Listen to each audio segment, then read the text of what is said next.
the world, shrouded in darkness. The darkness we see is not merely the absence of light, but a profound shadow cast by the weight of human sin, a separation from the light of God. Yet, in the midst of this darkness, a Savior emerges, Jesus Christ, the light of life, stepping into our brokenness to bring salvation. Nikmati penjelasan dari hambanya yang menyampaikan firman Tuhan hari ini. Dan jangan lupa subscribe, like, komen, dan share. Terima kasih. Anugerah Tuhan lebih besar. Nyanyi itu sambil doa. Saya kira itu lebih mendarat. Ya.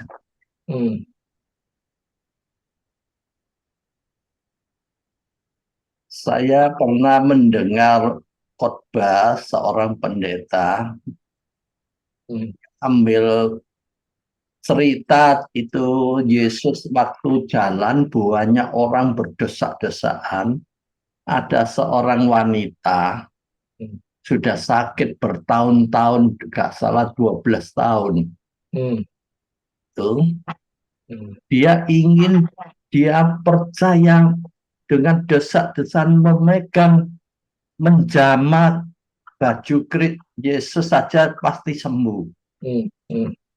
Akhirnya dia usaha megang dan ternyata sembuh.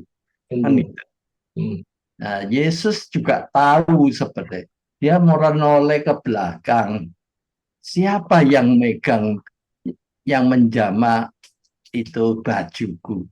Muridnya itu kan ngomong, begitu banyak orang desak-desakan, kamu kok nanya siapa yang menjamah? Rasanya kan tidak masuk akal. Kan gitu. Nah, kalau tidak pingin kena jamah orang, seharusnya kan tidak perlu desak-desakan gitu. Tapi Yesus terus lihat mana siapa, dia ingin orang itu keluar.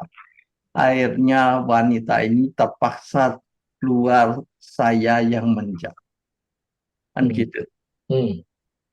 Padahal Yesus tahu wanita ini ingin menjamah supaya dia sembuh. Imannya itu hanya percaya Yesus untuk menyembuhkan dia. Tapi Yesus panggil dia itu ada apa? Bukan hanya sembuh. Ingin memberi dia hidup yang kekal. Jadi kadang satu cerita itu sepertinya cuma cerita ya, tapi artinya dalam. Nah, kalau Injil Yohanes pasal 9 itu sudah dibaca belum? Satu pasal itu hanya cerita seorang yang buta dan sejak lahir.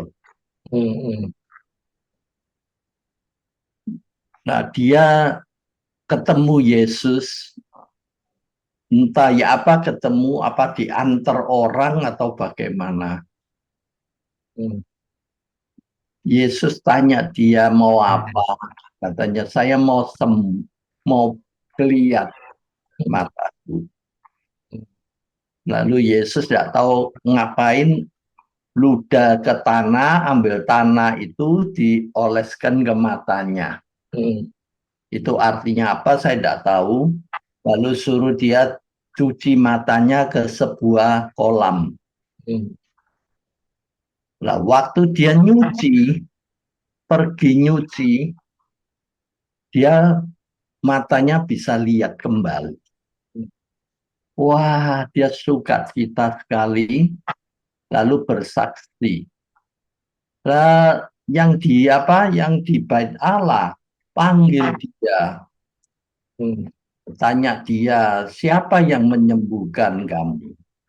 Soalnya pada hari itu hari hari Sabat, ah, sabat. Sabat. Sebetulnya panggil dia mau nanya itu mau mau ngomong itu dosa, hari Minggu menyembuhkan gitu. Nah, dia sendiri waktu disembuhkan dia sendiri tidak tahu itu siapa, cuma tahu Yesus. Dia bilang Yesus itu. Lah, Yesus itu menurut kamu siapa? Ya dia bilang kalau dia bisa menyembuhkan saya, yaitu pasti nabi atau siapa.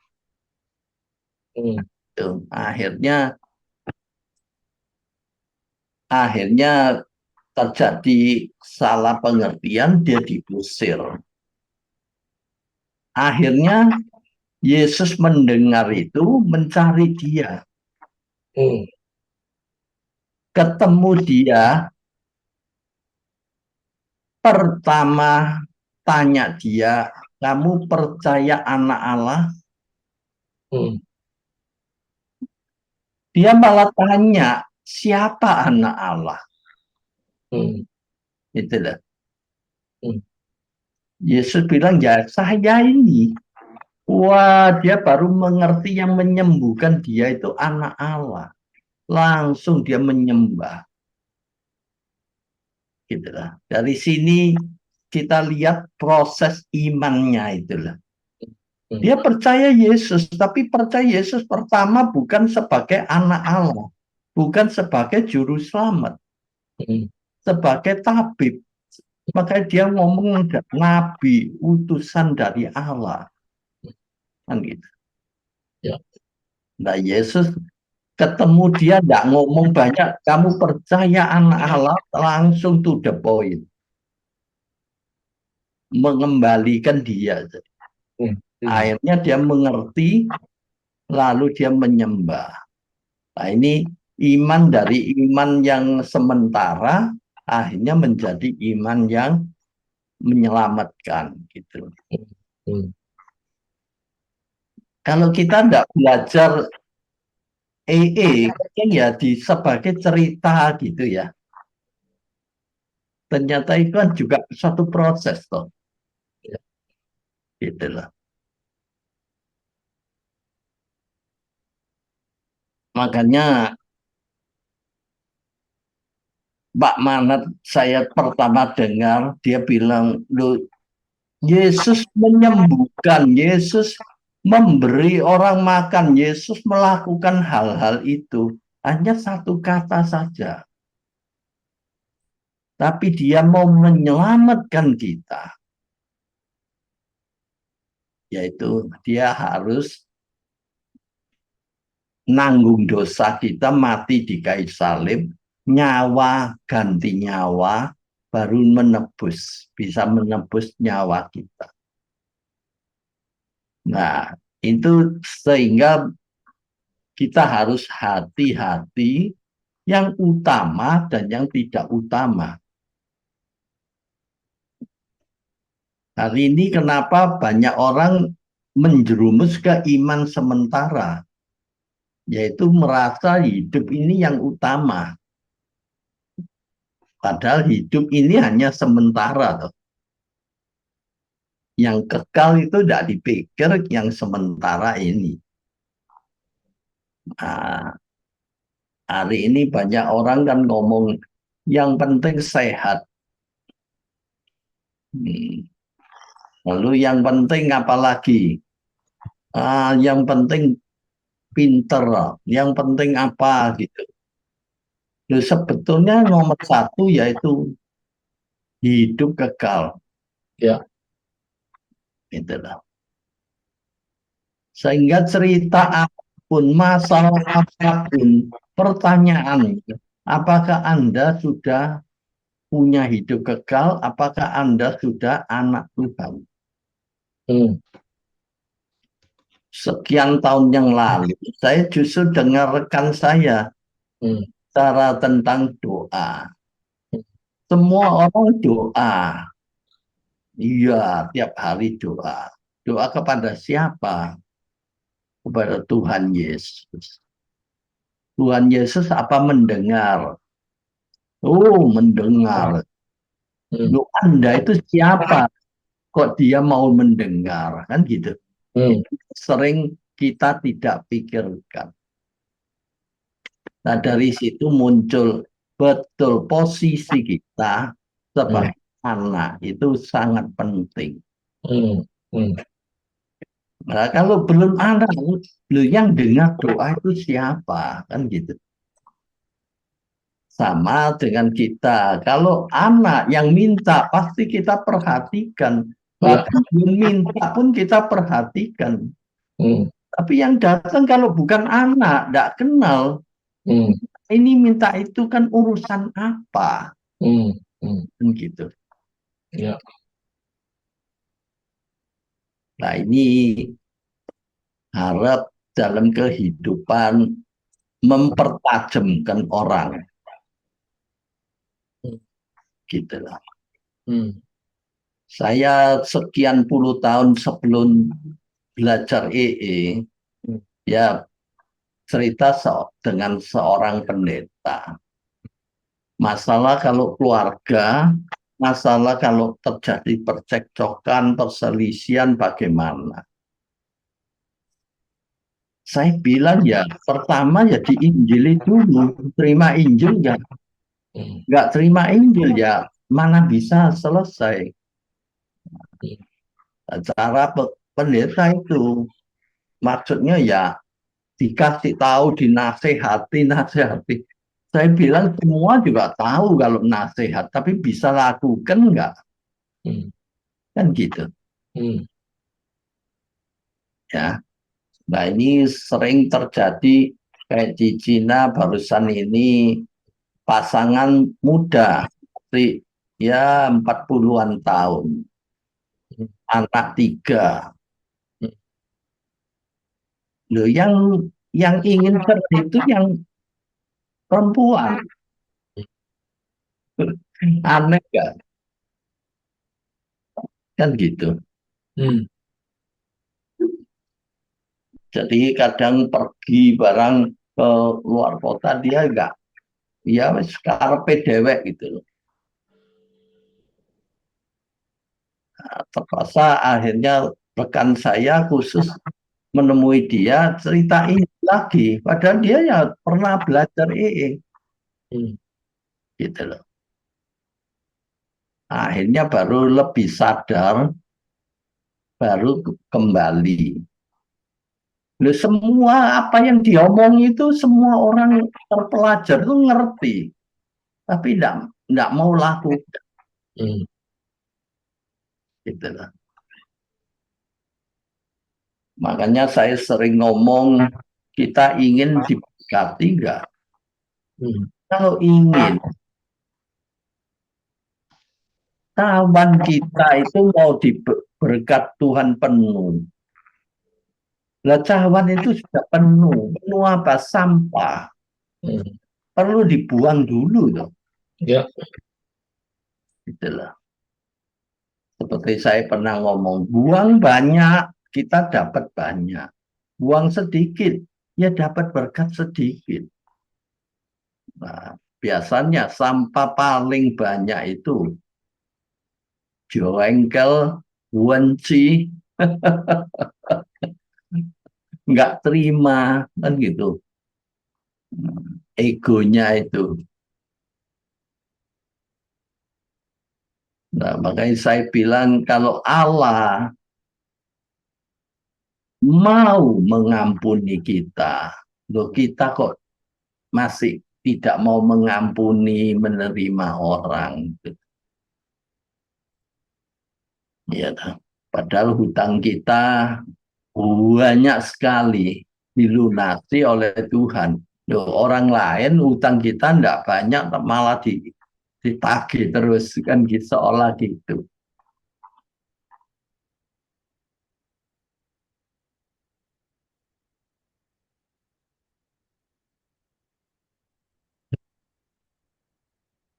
Apa Pak Ali?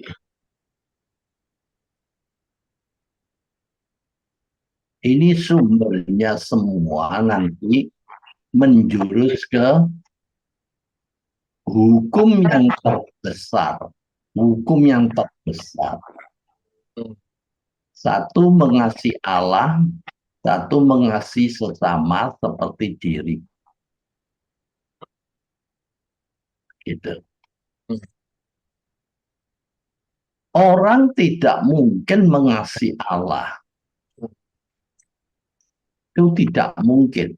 Kecuali dia menerima dulu kasih Allah sebagai modal. Nah, kalau kita sudah terima, baru kita bisa usaha bagaimana mengasihi Allah. Nah, mengasihi Allah kelihatannya yang nyata itu mengasihi sesama. Gitulah. Kita ngomong lihat orang saya bagaimana mengasihi Tuhan, barang itu tidak kelihatan kita. Kelihatannya adalah bagaimana dia memperhatikan orang lain, mengasihi orang lain, kan gitu.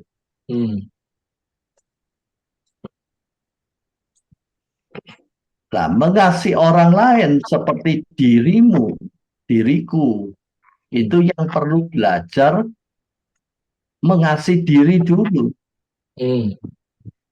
Artinya apa diri kita yang paling berharga.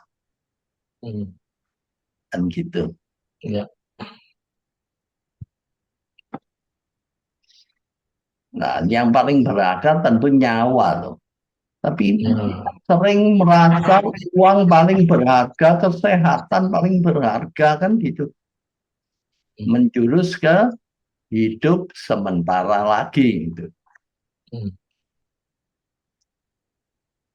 Makanya Yesus ngomong kalau mengasihi keluarga, anak, orang tua melampaui Yesus, dia tidak layak menjadi murid Tuhan. Nah, ini orang kalau tidak hati-hati, tidak kurang mengerti, pikir, oh, kekristenan itu hanya percaya, hanya mengasihi Tuhan. Enggak, itu nomor satu, bukan keluarga nomor satu. Kan gitu.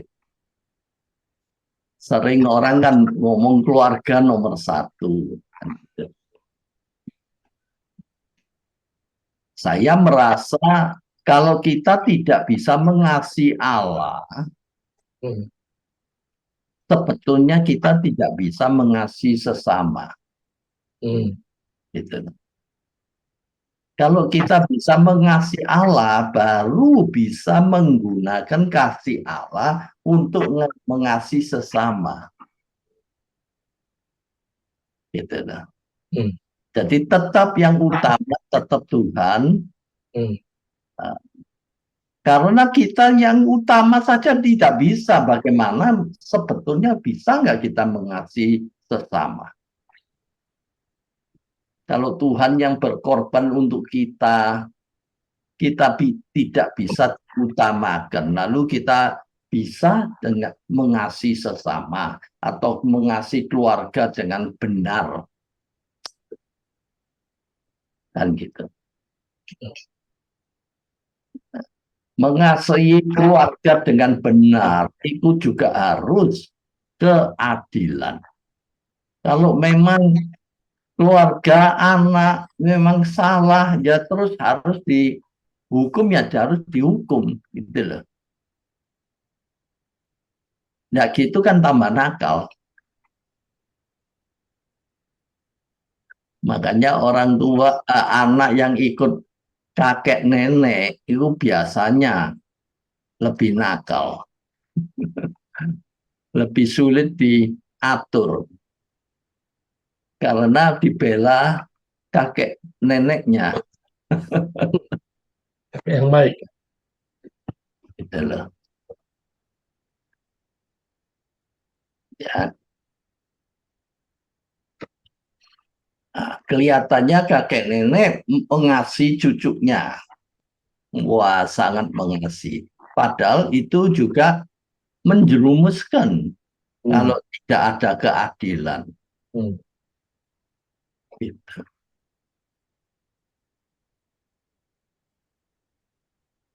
Lah seperti gitu, tidak tahu kita sering mikir nggak gitu ya.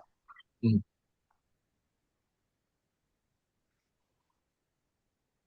Nah itu kalau kita bisa pahami Pak Surbakti, ini banyak bahan khotbah, Pak. Ya, Dan mendarat punya loh ya. ya, benar lah. Jangan ngambang-ngambang. Jangan, jangan, jangan awang-awang terus. Ya, mendarat, Pak. Ya Pak? Harus mendarat. Mm-mm. Seperti Yesus berkata, biarlah anak itu ke ke saya saja, jangan menghalangi. Karena di surga yaitu orang yang seperti anak ini yang mempunyai surga.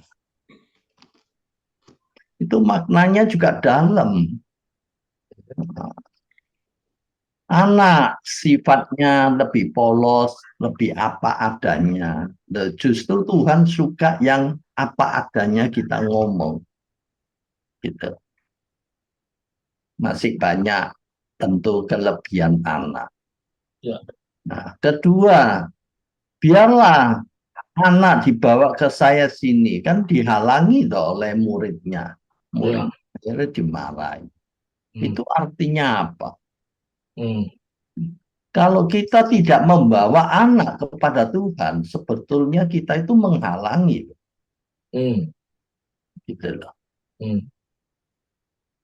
Nah, berapa orang Kristen yang membawa anaknya kepada Tuhan? Banyak yang dia giat melayani, anaknya di mana? Hmm.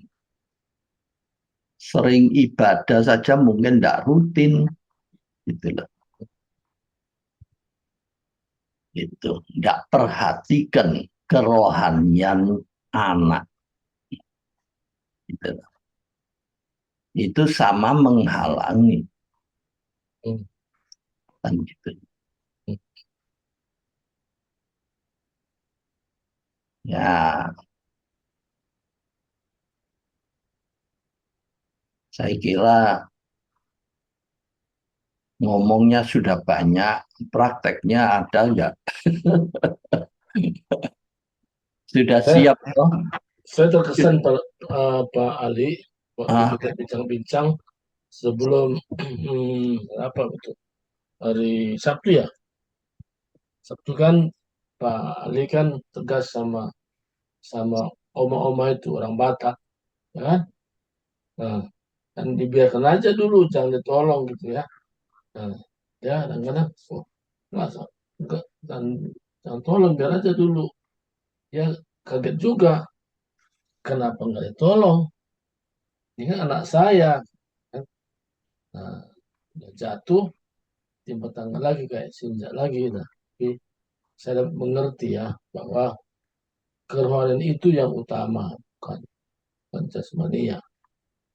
Jadi saya menekan begitu. Jadi eh, jasmania itu mengikut sesudah kerohanian itu eh, utamakan.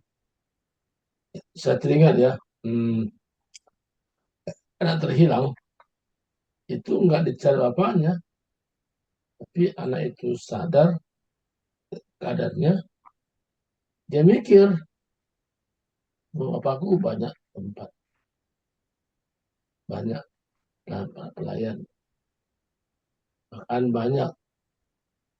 Pada apa aku menderita di sini?" Jadi saya perhatikan anak itu menyadari. Nah, jadi saya memberi kesimpulan, kalau orang belum menyadari, sulit untuk mengerti. Nah, kalau menyadari, berarti dia butuh penolong. Jadi saya lihat bahwa Mazhab ini sungguh luar biasa. Jadi harus yang utama, yang utama. Jadi utama apa? Ini nanti bisa Pak Ali juga memang kurang pas kasih tahu. Jadi yang utama yaitu memenangkan jiwa itu. menjelaskan firman Tuhan dengan tepat dan ngambang, bisa mengerti. Saya harus belajar bagaimana menjelaskan ini. Nah, dengan bahasa yang persahabatan. Ini yang saya harus belajar balik. Sering terjadi dalam keluarga, anak atau apa, ada masalah. Sering kita terlalu cepat ngurusi, harus gini, harus gitu, bantu gini, bantu gitu, cepetan. Sebetulnya kenapa kita nggak pelan dikit, pasrah Hmm. pada Tuhan. Hmm. Tuhan, seperti gini ya apa? Hmm. Iya toh? Hmm. Saya yakin Tuhan banyak cara. Banyak masalah itu karena satu, dosa. Hmm.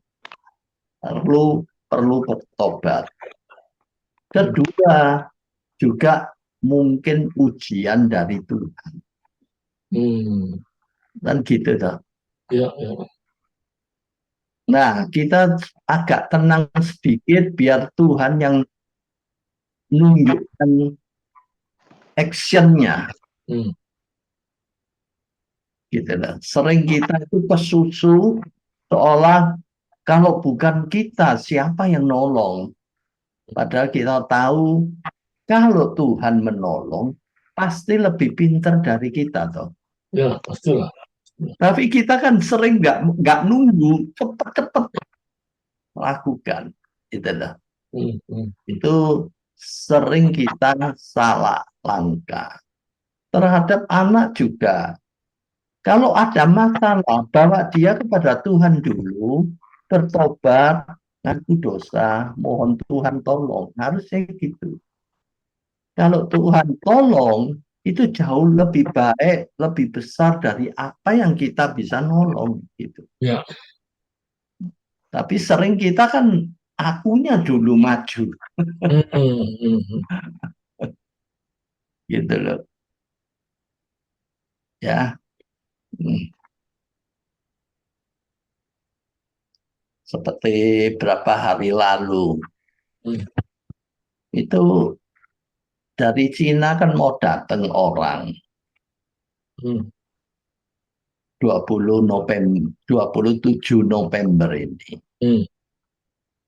Nah, ini ada 3 orang. Saya kalau beli tiket kita lihatkan di travel gitu, yang paling murah adalah ini. Tiba-tiba sana dapat travel yang murah, jauh lebih murah. Nah, akhirnya karena waktunya satu Cina, satu sini, komunikasinya enggak cepetan. Akhirnya beli double. Sana beli, sini juga beli. Gitu loh. Setelah selesai nih, karena juga beli mati, ya apa ini? Loh, maksudnya baik, tapi hasilnya kok begitu? Ya loh. Lah, karena sana beli lebih murah, ya tetap punya saya yang harus di refund, kembalikan toh, dibatalkan. Itu menyangkut uang 19 juta.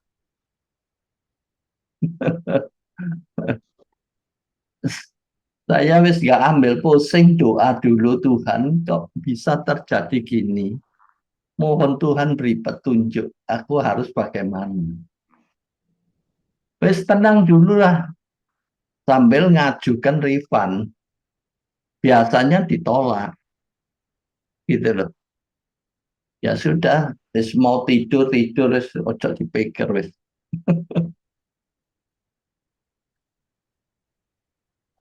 Sampai saya sendiri sudah kerja apa sudah males gitu loh. Kok sampai terjadi gini ya.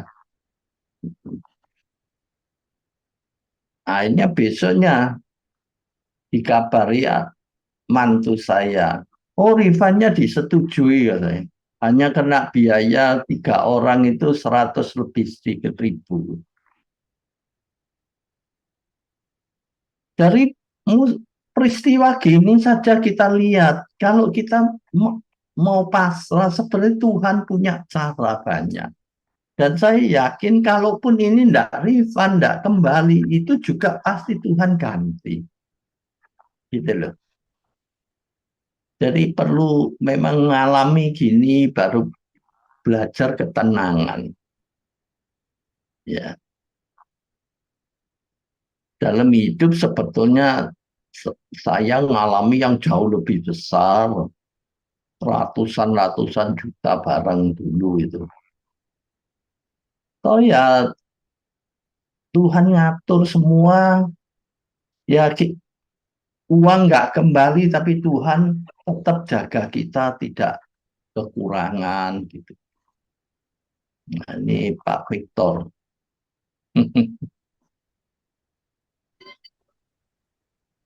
Malam Pak Victor. Malam Pak. Selamat malam Pak. Maaf baru nyampe rumah. Ini Pak Victor ini sudah ikut sampai tingkat IT Pak. Iya. Iya. Iya Pak. Nah, mungkin bisa sekilas Pak Victor cerita. Ya, saya dulu sih sering ketemu Bapak, bahkan pernah ke rumah Bapak dulu ya. Saya di IT angkatan 31 Pak, dengan Pak Bonar Sianturi, kalau Bapak tahu, yang kolonel itu, yang mantan dari Bupati di Kalimantan itu.